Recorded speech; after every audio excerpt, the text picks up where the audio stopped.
Bonjour mesdames et messieurs et bienvenue à cette édition de la mi-journée. D'abord, l'actualité sur le plan africain et direction le Burkina Faso. Après la série d'instabilités qu'a connue ce pays, la campagne électorale sans Blaise Compaoré a débuté hier. 14 candidats sont en lice pour ce scrutin déterminant l'avenir du pays. Atmosphère de campagne dans les rues de Bobo-Dioulasso, les affiches ont fleuri dans la nuit jusque dans le marché central où évidemment on parle politique. On ne veut pas quelqu'un qui va venir nous promettre et il ne pourra pas. Nous on veut quelqu'un qui va venir travailler. Notre souhait, c'est qu'il y ait la paix, que les gens vivent dans de bonnes conditions, qu'il y ait du travail pour nos enfants et que le pays avance. Une élection qui, pour la première fois en 28 ans, se tiendra sans Blaise Compaoré, le président déchu. C'est la première campagne qui est véritablement démocratique dans notre pays. J'ai demandé à l'ensemble de nos partisans que ce soit une campagne responsable. Une campagne nouvelle où la distribution de gadgets à l'effigie des partis est interdite, tout comme la remise d'argent qui constitue désormais un délit. Une sécurité rapprochée est également proposée aux candidats. Plus de 16 000 observateurs seront déployés sur tout le territoire le jour du vote et en amont. Ils vont essayer d'entrer en contact avec la population, les partis politiques, les institutions et essayer justement de faire cette analyse, c'est-à-dire en reportant des détails de leur mission. La société civile, elle aussi, est à pied d'œuvre. Après avoir incité les populations à voter, elle encourage maintenant à rester lors du dépouillement, ce que la loi autorise, et ce pour éviter les fraudes.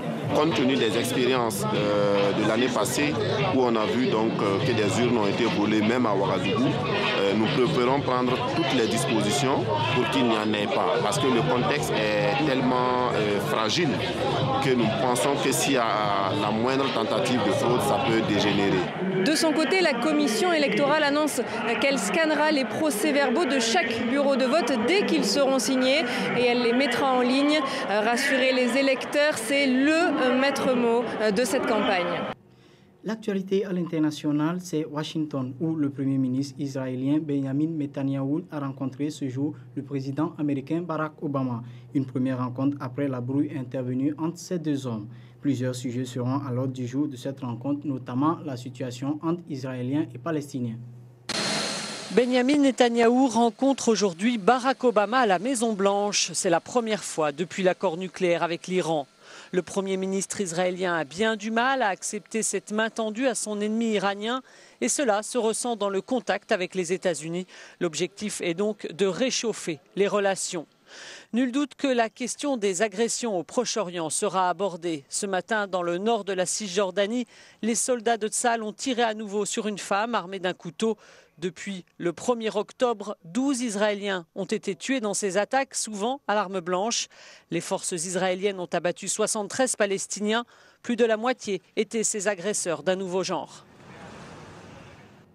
Toujours à l'international et en Croatie, l'opposition conservatrice de droite a remporté les élections législatives organisées dimanche face à la coalition de gauche. Mais une majorité ne sera formée qu'après des négociations avec les autres partis entrés au Parlement. L'opposition conservatrice crie victoire au lendemain des législatives en Croatie. Pourtant, aucun parti n'a obtenu la majorité absolue qui lui permettrait de gouverner seul.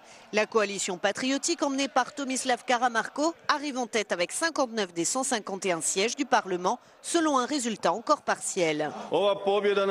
Cette victoire nous place en bonne position pour diriger le pays, dit-il. Un pays qui se trouve dans une situation difficile.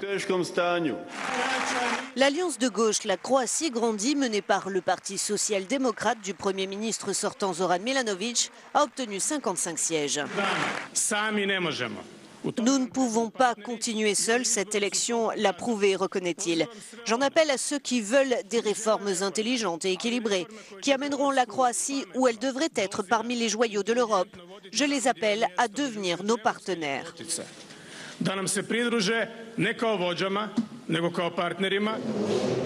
Les difficultés économiques du pays ont été éclipsées ces derniers mois par la crise migratoire. Près de 350 000 réfugiés sont passés par la Croatie pour rejoindre l'espace Schengen. Sport pour clore cette édition. Après la FIFA, c'est maintenant le tour de la FIA, Fédération internationale d'athlétisme, d'être secouée par un scandale de corruption. Certains athlètes accusent l'ancien président de la FIA, Lamine Diack, de leur avoir estorqué des fonds. Des accusations graves qui balayent de revers de la main le principal, c'est Romé. Les Jeux Olympiques, le rêve de tout sportif.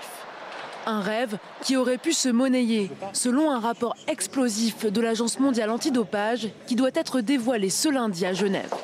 En 2011, le Sénégalais Lamine Diack, alors président de la Fédération internationale d'athlétisme, aurait exercé avec plusieurs complices un chantage sur des sportifs aux tests antidopage douteux. Le deal, des sommes d'argent, jusqu'à 500 000 $, contre une falsification de leur passeport biologique pour leur permettre une participation au JO de Londres. Des accusations rejetées par le principal intéressé. Dire qu'en athlétisme, entre 2001 et 2012, nous n'avons pas fait sérieusement le travail de contrôle, etc., c'est une rigolade. Sébastien Coe, le successeur de Lamine Diack à la tête de l'athlétisme mondial et par ailleurs ancien organisateur des JO londoniens, se dit lui-même scandalisé par ces révélations. Que des gens de notre sport aient pu extorquer de l'argent à des athlètes coupables de violation des règles antidopage est odieux.